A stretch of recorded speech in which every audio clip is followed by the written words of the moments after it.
So, Mr. Bannon, whenever I hear the U.S. Lawmakers talking about the difference between the CCP and China and Chinese people, I think about Mr. Miles Guo and you.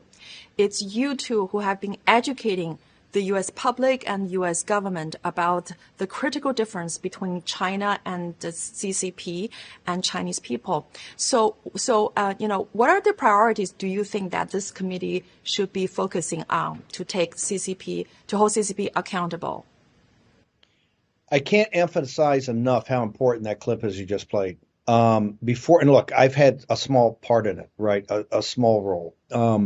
That had never happened in American history, had never happened in Congress until Miles Guo showed up. And I want to be very specific, and particularly the people in Beijing that are listening to this.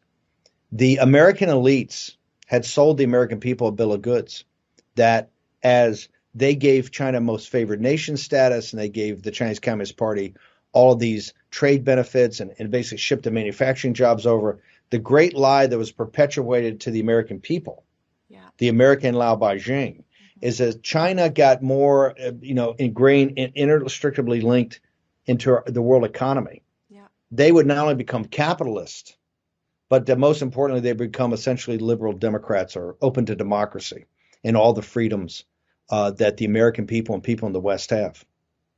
That was a lie, because they were making deals with the slave owners of the Chinese people. That's the Chinese Communist Party. And this is not any one party. This is both parties, both political parties here in the United States. Yeah. It was Miles Guo's coming to America. And quite frankly, he had to teach me. I'm very open about that. I used to say China all the time. He said, no. This is after we had known each other for a while. He says, you're directionally right, but you're making a fundamental mistake. You're not bifurcating the slave owners and the criminal element over the rest of the Chinese people. Yeah. And that was like the veil, the scales came off of my eyes. And now what you just heard with Congressman Gallagher, who's a former Marine combat officer, is the thinking of the American people. And this is what's so powerful. Just in a few years since Miles came to the West, and one of the reasons, this is why he's hated by the people who have infiltrated the media and the courts and the legal system and the corporations and Wall Street. Miles Guo is beloved by the people in this country, but hated by the elites. Why is that? Because he called out the game. The game is their business partners are the Chinese Communist Party.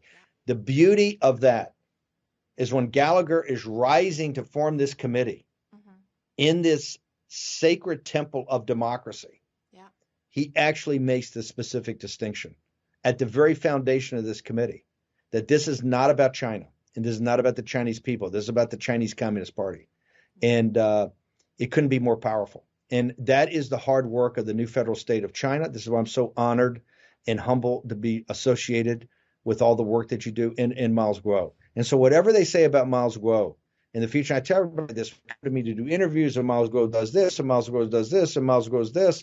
I said, hey, that's for you guys to settle out. What I do know, because I know the facts, is that there's a line of demarcation in the fight for freedom in this world. And one of the most significant elements of that has been Miles Guo coming to the West to warn the West, to warn the people that had the freedom, that if you do not stand up to this totalitarian criminal dictatorship, your freedoms will be taken.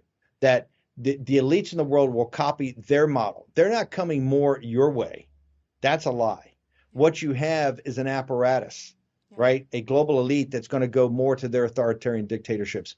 And Miles Guo has been absolutely correct in everything. And you just saw it manifested right there.